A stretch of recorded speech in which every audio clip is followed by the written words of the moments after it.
All right. Hi, folks, and welcome to the CARC Emerging Centers call for February 21st, 2024. This month, we're going to be talking about ways of communicating with stakeholders, clients, users, whatever you want to call them.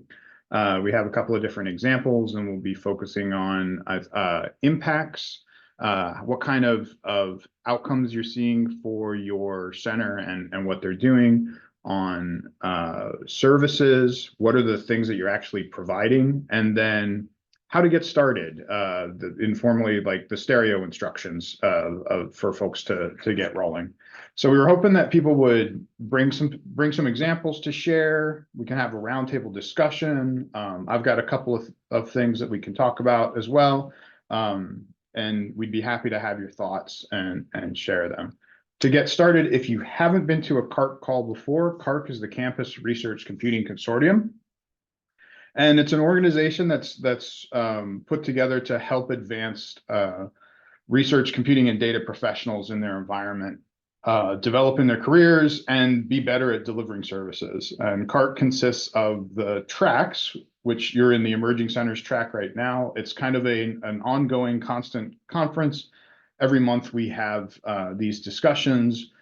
There's also the researcher-facing, data-facing, systems-facing, and strategy and policy-facing tracks within the People Network.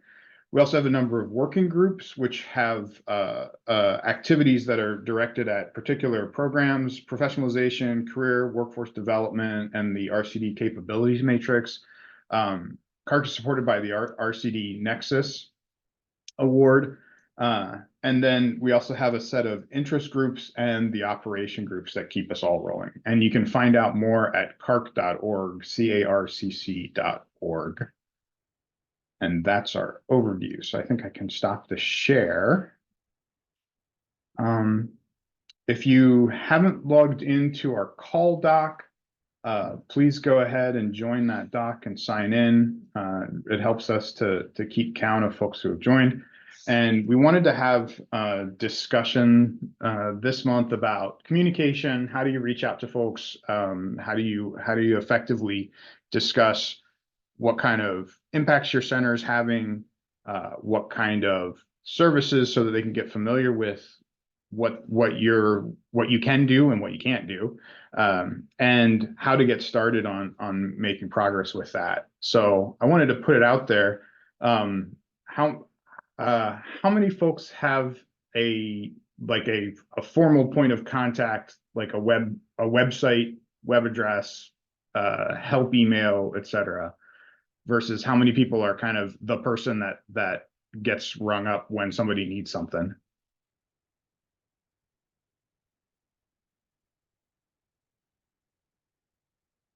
Yeah, Moidali, formal point of contact, I assume.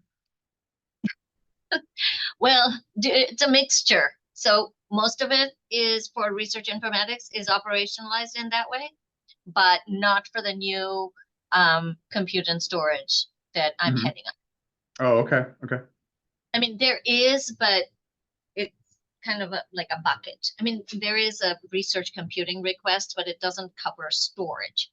So yeah, I think for a lot of organizations that have integrated into like a bigger, inside the IT shops, support umbrella or under like a help desk, like it's hard to get all of the details available for people to see within that environment, because you're presenting on someone else's stage, sort of, and you don't have all of your things ready for you. So it does tend to be a mix. At our center, we have our own help desk system. We have our own website, and it's maintained by Paul Redfern, who's sitting right here as our communications specialist, making sure I don't speak out of turn. And we exist within the framework, but we have direct contact with folks, and I think that really helps. If we've talked a lot about joining like the university's ticketing system, et cetera, and trying to figure out how do we make ourselves available through that in a way that's useful rather than a barrier.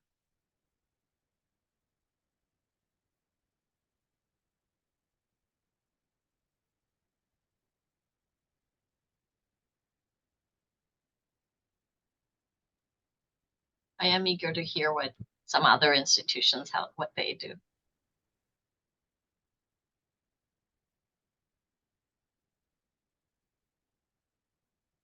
Okay, well, so I'll put this out here. One of the things that was brought up was the kind of impacts that we share.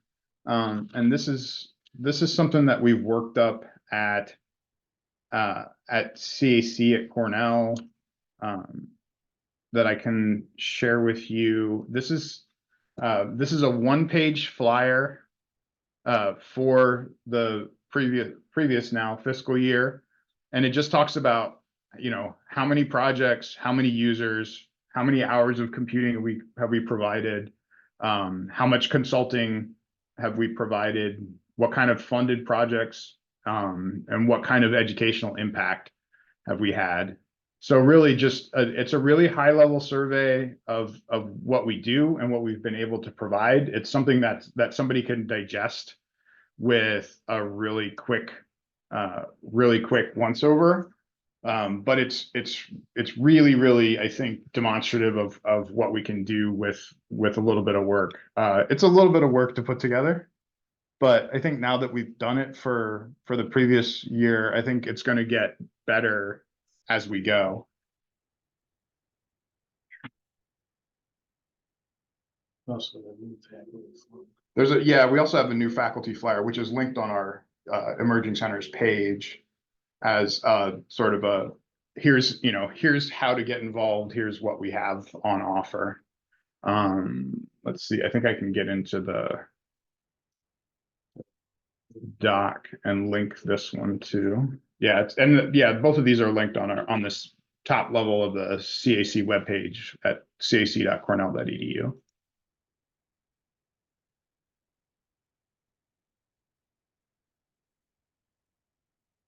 Whoa, we're having a local alert here, so that's okay.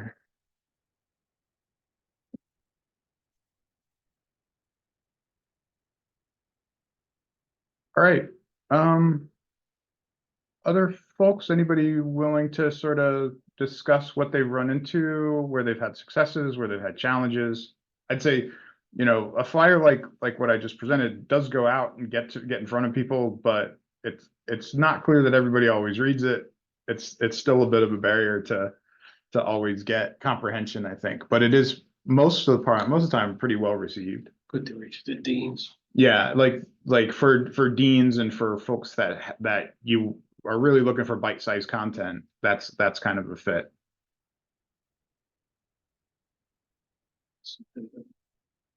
YouTube video on computational capabilities, and that's been up a year, and you've had 441 views. Oh yeah. Okay, so Paul's been telling me we also have a YouTube video that covers the computational capabilities. People can see that and have that for our it's kind of a walkthrough type of thing. If I remember the right speech that they recorded, and talks about what we do, what's available, where we can help out. And so that's another way that's worked. I think it's gotten a couple hundred views in the course of a year.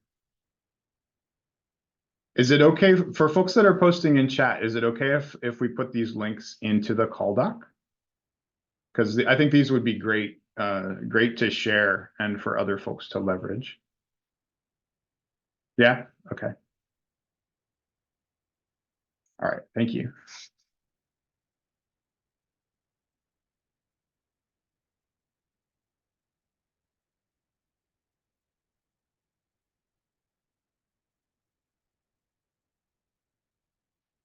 I just wanted to add for the Boston University, the Starburst growth chart, because the upper, it's kind of like eye candy, but it's very powerful with the way it communicates the data. But because it is so powerful at telling our story, go ahead and go up to, move the caret to a more current. Oh, okay. We don't have the latest time slice in there, but we go up to, yeah, there. Okay, up to 2022. This is really nice and a very, very effective view over time. But it gets shown a lot, and so Sure. especially, well, all over the place, but it's particularly helpful at the upper executives levels and the deans and the presidents and the trustees, because they can see what having these facilities means to the university and what breadth it's supporting. So for, for newbie, for recruiting people, yes, this is always shown. And but to get people started, we have more practical how to get started. Right, right. No, but this, as far as like an impact and how, how much, how many, this is a really nice way to do it. You've got really cool time series. And so the inner circle is campuses. Yeah, we have In that, and then you have departments, and then you have sort of, or so you have the schools, and then or yeah, colleges, and then departments within. yeah. Nice. And so this we have between 80 and 90 departments represented across the university. That's fantastic. And over the past 10 years, we see how different sort of communities, especially in the humanities, how they've kind of gotten on board. Yeah, right. I think it's a really effective demonstration of sort of the growth in the fields. Mm-hmm. Mm-hmm. Thank you for sharing this, Laura. That's really impressive.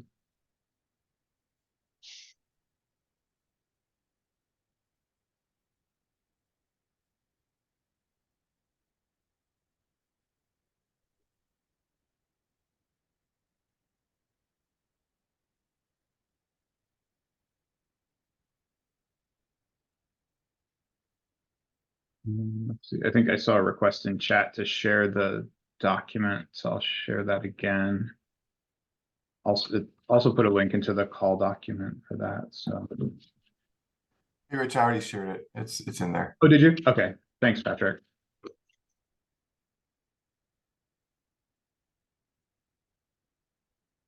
Okay, great. Other folks, should I click on the links that people put in chat and we can have people extemporize on them? That seems to work really nicely, actually.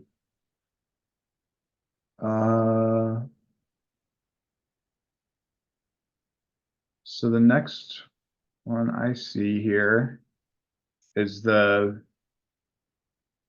Penn State portal.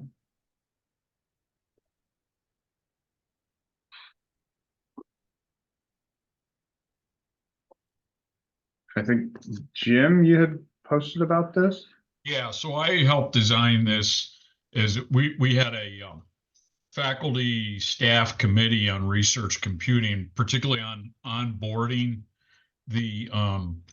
onboarding new faculty members. But then we found it was pretty useful for anybody, even regular customers that were unaware of some of these services. So Sure. this is basically is sort of a service catalog with links to, who to go to, who to contact, what's available in there. And I don't know, I'm not there anymore, so I don't know how well curated it is, but that's usually the problem when you have these snapshots in time and then there's no sort of editorial or curation policy on this. Right. Yeah, the maintenance tends to be the real thing. Oh, and this even goes into like generalized research like animal and okay. Exactly. Yeah. Okay. So very broad. Okay. research compliance and training and some of the things about secure enclaves are in there. And the person that we had working on it there, who was a undergraduate intern at the time, designed a lot of the iconography next to each one. So Oh, those, okay. that's not clip art, that's stuff that she designed. Great. Yeah. Yeah, this is a really cool. I think the service catalog idea is really helpful for folks to get oriented and sort of list out the types of things that are out there. And we did this, we basically organized it based on focus groups that we had with faculty members from that were sort of organized by, you know, roughly by discipline, like physical scientists were together in one focus group, and the biological scientists and the humanitarians or the humanists, humanities, folks were organized, you know, together, so that there wasn't jargon wasn't a problem in general. Sure. Yeah.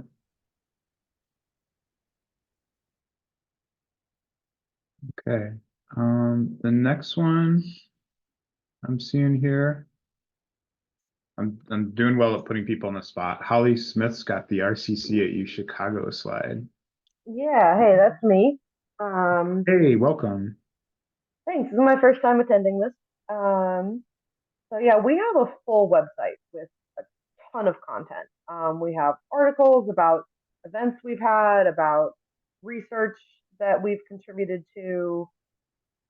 We have information about our workshops and other events that we do. We also have, separate from this, but linked on this, we have a pretty extensive user guide to help out. And we do have a ticketing system where people email help@rcc.uchicago.edu.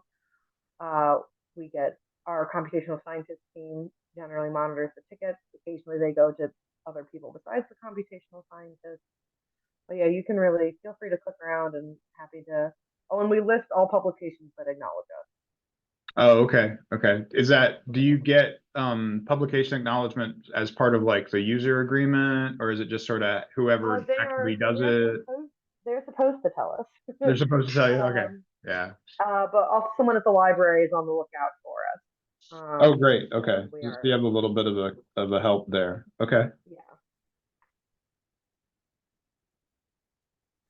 I really like how it starts out with the like publication highlights. That's kind of neat.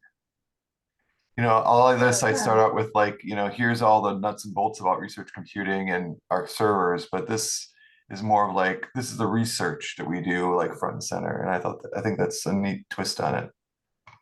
Thanks. Yeah, we like to try to highlight, because we often feel like, you know, we're supporting all this really cool stuff. We want people to know that we're here. That's what Yeah. the scientific instrument is for. That's right. Yeah, like this is the work that's actually getting done instead of like what's, you know, the stuff that's sitting in the data center. All right. This takes me back to like when we used to do design charrettes in undergrad. David Reddy, I've got a link from you if you're willing to share.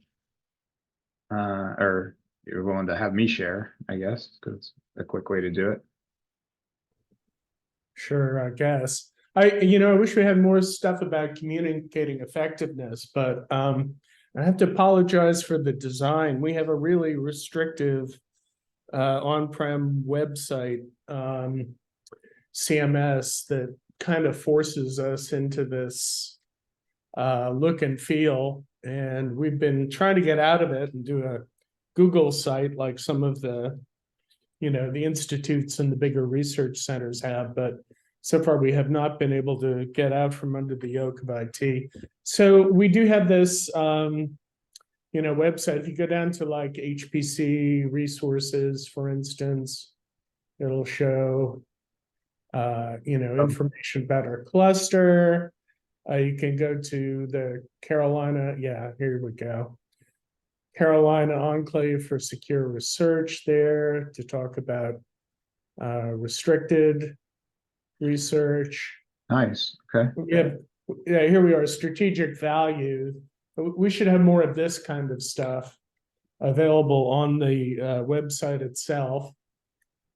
If you go, and we have like both a 13-page flyer and a 2-page flyer that have a lot of these same elements in it.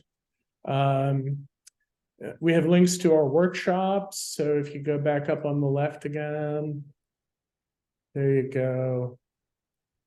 Workshops. So yeah, so if you can, I don't know, see the upcoming research, no events are scheduled.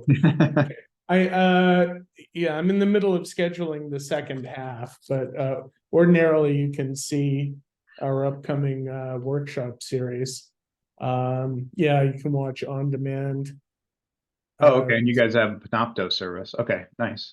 Yeah, we recently switched to Panopto because they sunset Microsoft Teams Classic. Mhm. And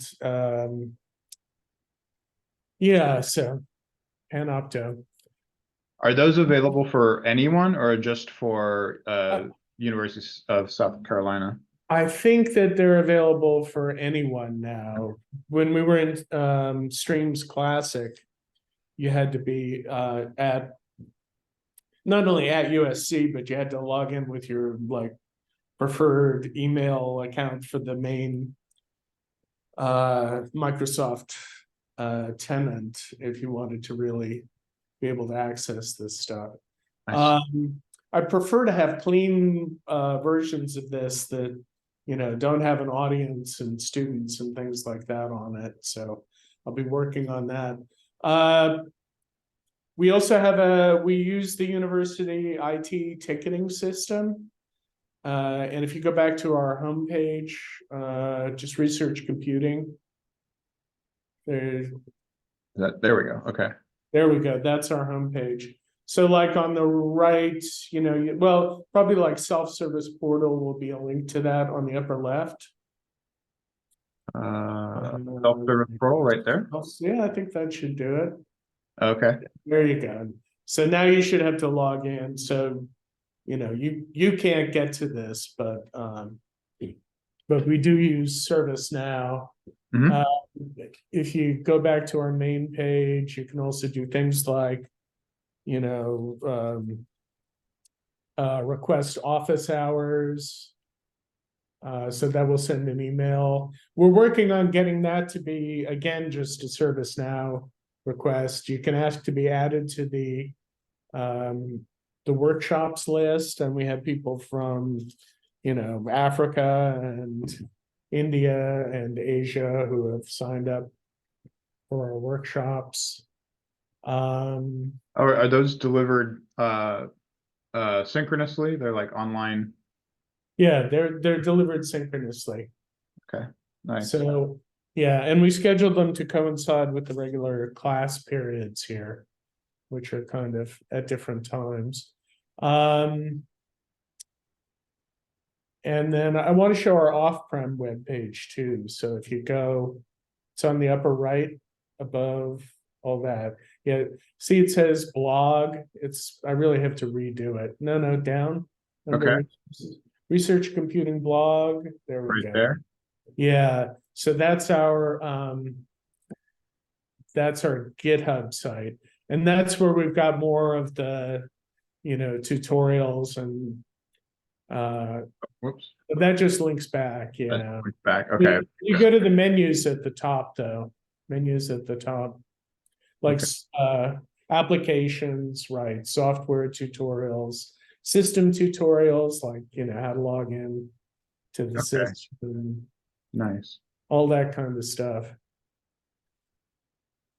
And then I can't demonstrate it at the moment, but we have a metrics project where we were looking on making a metrics dashboard in Tableau, because that's what we have.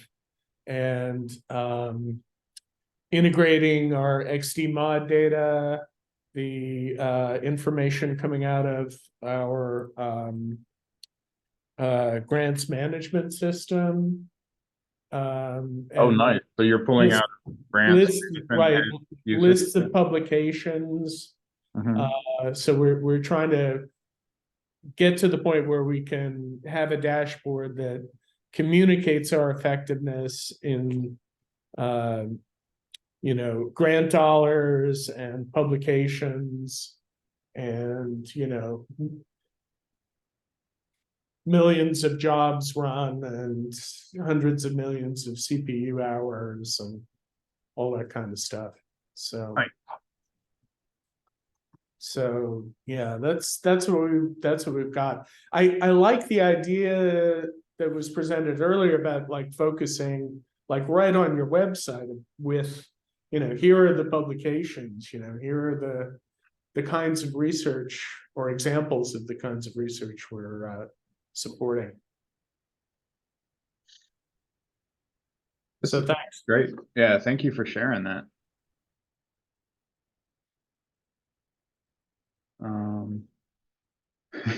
Brian, I've got like 5 links from you. Do you want to walk us through what you put up? Sure. Many of these are just kind of representative of what we do that's similar to what other people have said. So like the first one is our service catalog. Not great, not great. And just kind of to give people the landscape, we do have a ServiceNow and a help desk ingest point. But it is very common for people in the organization to get emails directly, right? I think researchers like the relationships that they have. I get emails directly, which I really heavily discourage because, I don't have time to look at my email more than about twice a day. So, and if all you need is a password reset, you're going to get better service at the help desk. So we do try to encourage people to go through the help desk, but we are reworking our service catalog right now, and we are reworking our ServiceNow. So we're going to have some big changes in the future, but trying to present a unified view that is consistent across the documentation and the help desk and the advertising materials, so that we're talking about the same thing in the same language, kind of all the way across. I like your some case studies menu here under yeah.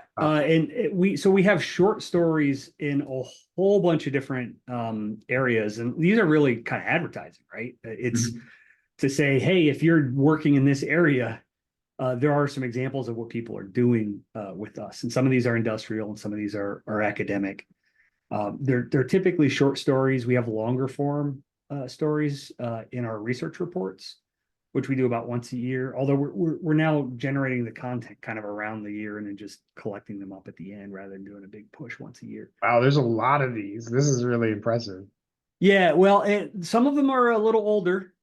Sure. Okay. Yeah. But we're not really throwing stuff out, right? If you go to, I can't remember the URL now, but I think at the top under research, there's a link to the annual research reports, and those are kind of we have an archive of those for well over a decade. Okay.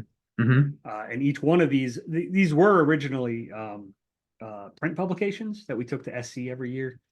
Now they are mostly virtual publications. I don't know that we even print them in large volume anymore, but some of these. Each of these are articles within that report then? Yeah. Okay. So these are the ones we published in for the 22 report. Surprised the 23 one. Maybe that was entirely virtual. I don't remember, but yeah. So and again, these are a mix of commercial and academic, so we can talk about a specific story, and we've got some writers that will help write those. So it's not like I'm writing them. We actually have somebody who knows how to write, who does those.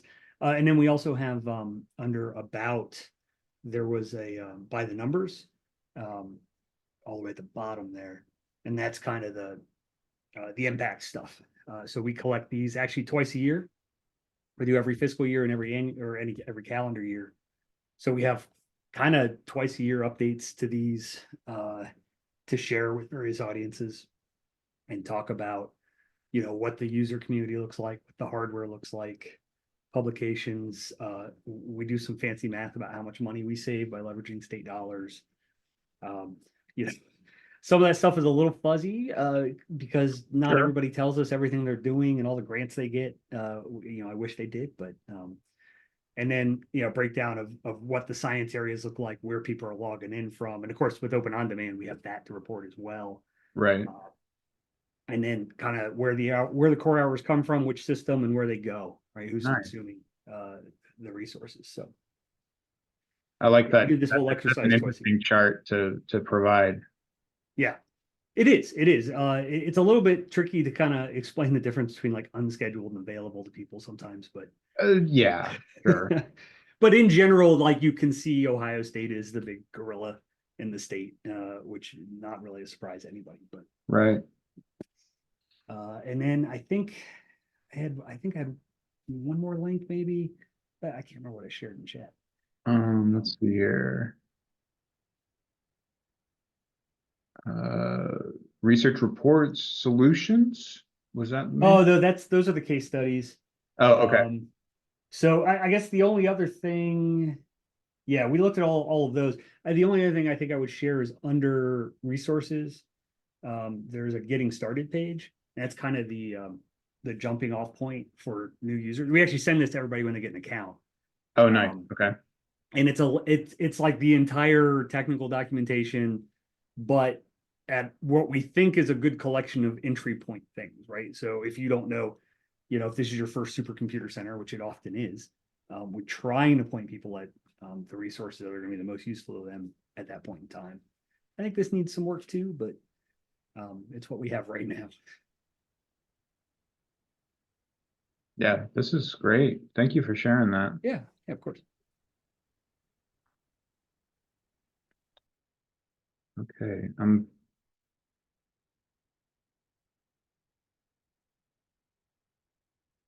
sort of pulling these bits and pieces. Alex, do you want to do the Clemson ones next?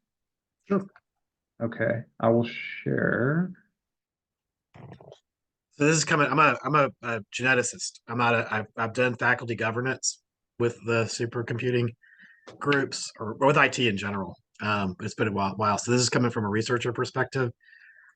This is a new website. And I'll just tell you what I use this for. I mean, I teach bioinformatics and all my students use this as documentation to run their jobs on the cluster. So it's very important for me to have this stuff be accurate. It's got the training part of it is excellent. I point people to the training part of it. And then of course, the documentation, right, is really important.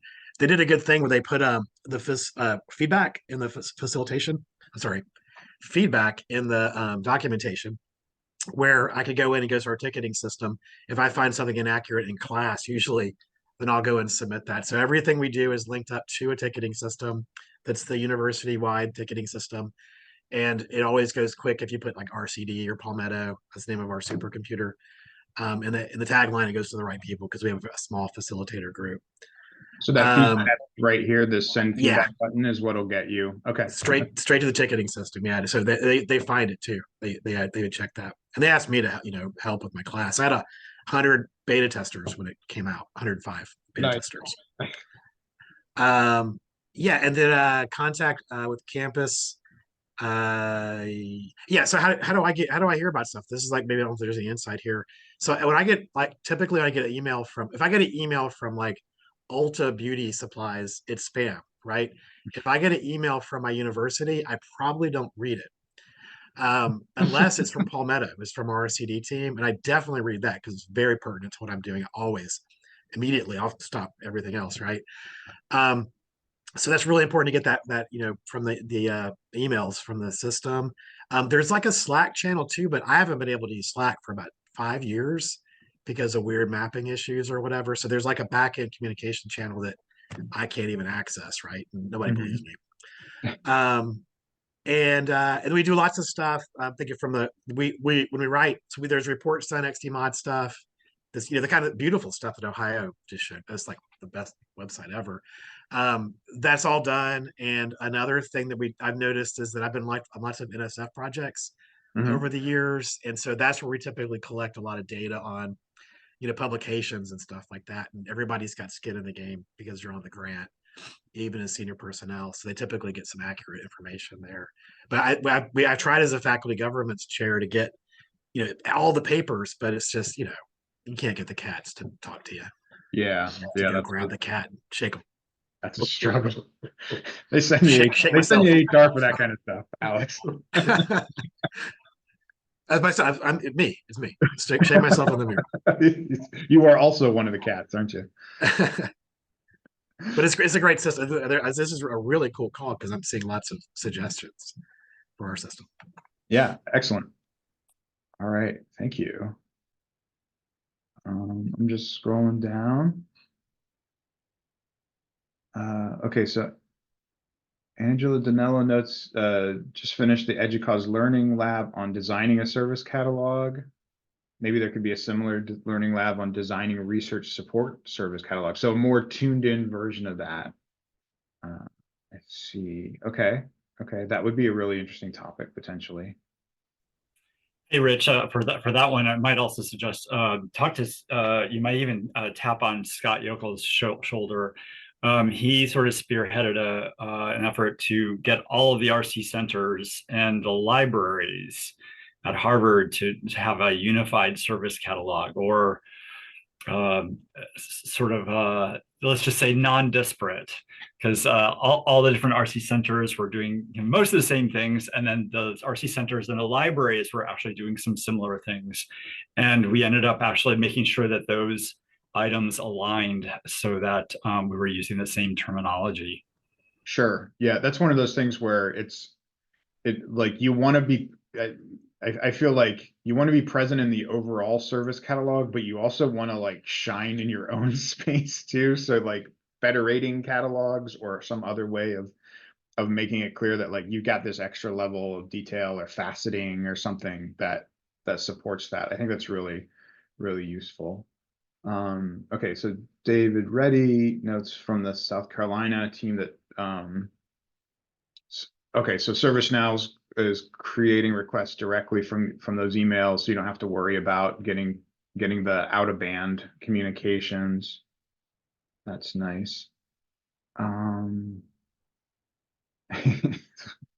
We had library shade on ServiceNow, which we hear all kinds of things about ServiceNow. Any comments, Susan? No comment. No comment.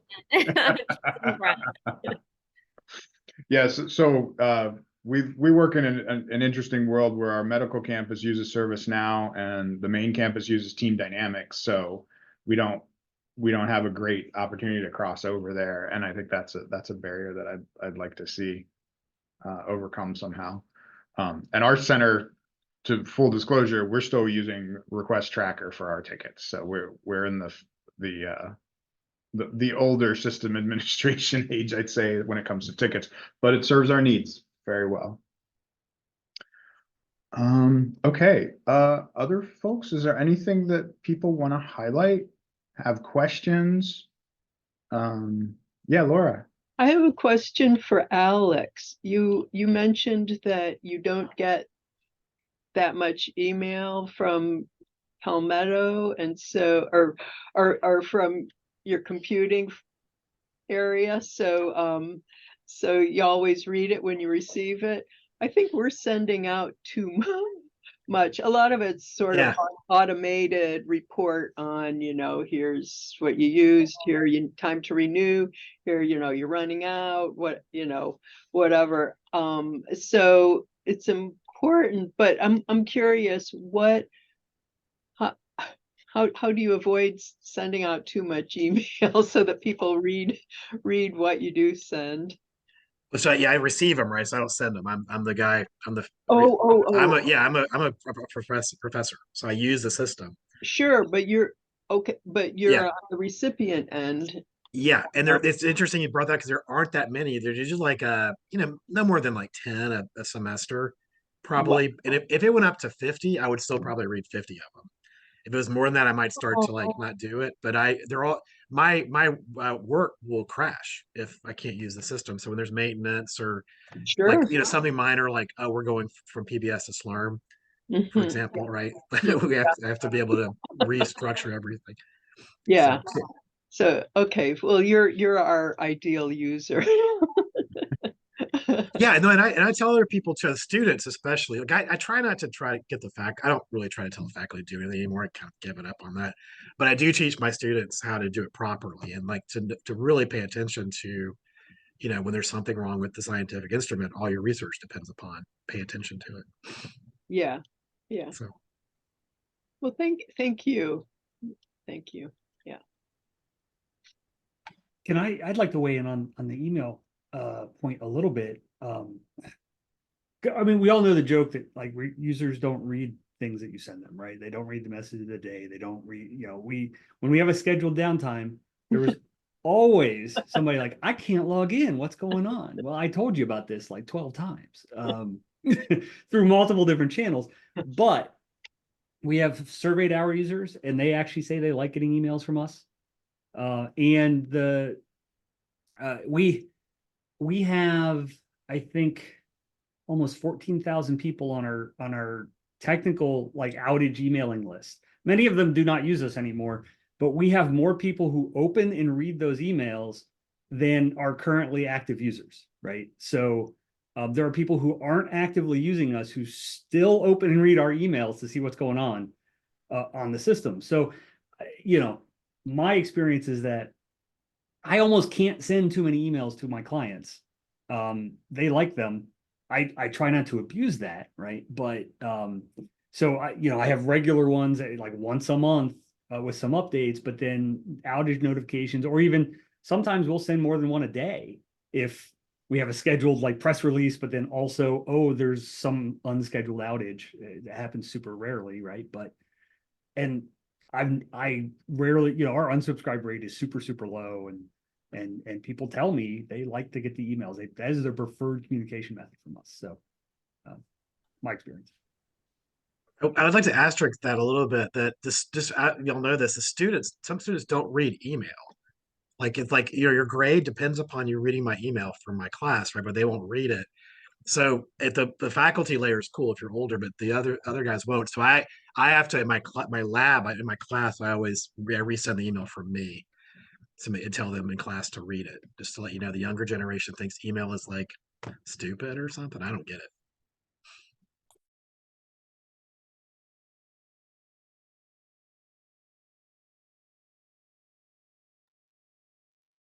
All right.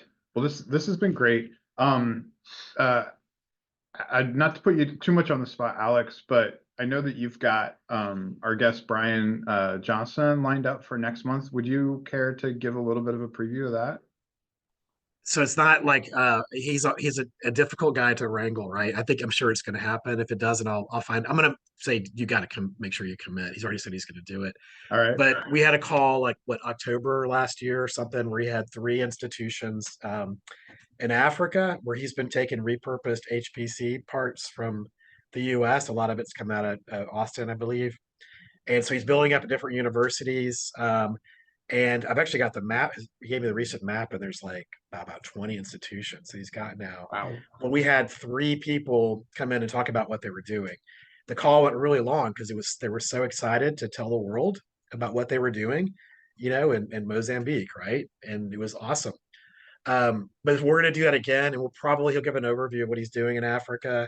But I was like, hey, let's focus on one place to really give them the full call to talk about what they're doing. And they have they're doing the same science and have the same problems that we do, right? It's exactly the same. And I was so impressed with the science was, you know, the same astronomy stuff that was going through their CPUs, just like here. So, but that'll be March, whatever, next call. Yep. Third Wednesday of March. So excellent.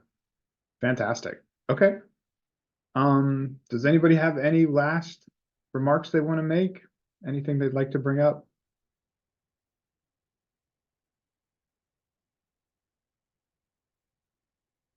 All right. Thanks, folks. Really glad to have you join us, and we'll see you next call. Take care.